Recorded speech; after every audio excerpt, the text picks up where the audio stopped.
Shaitan is your enemy, and deal with him as if he is your enemy. Don't befriend him. Don't follow his footsteps.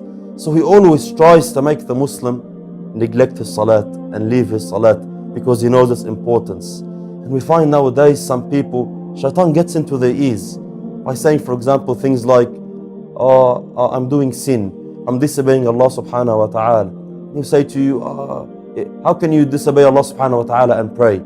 So a lot of people, they leave salat, not because they have bad hearts, not because they don't want to please Allah subhanahu wa ta'ala. Rather, Shaitan has gotten to their ears and they feel guilty because of the sins in their life, so they decide to leave salat altogether, which is a very, very crucial and important point that we need to highlight here in the beginning of our series.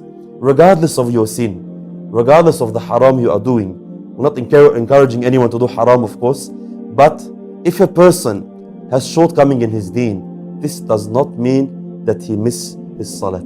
This does not mean that he neglect his salat. This is why the scholars and the ulama, they say, regardless of your actions, make sure you pray your 5 prescribed daily prayers, regardless of your sin, regardless of any other disobedience to Allah subhanahu wa ta'ala.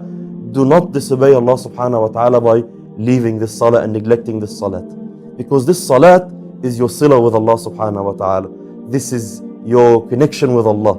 If you have salat in your life, inshallah, salat will soon overcome this sickness in your heart and will soon make you stop the other sins in your life.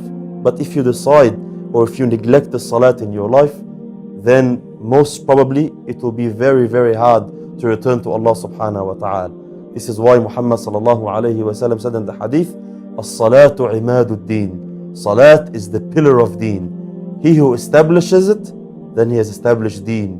وَمَنْ هَدَمَهَا فَقَدْ هَدَمَ الدِّينَ. And he who has neglected it or destroyed it, then verily he has destroyed deen.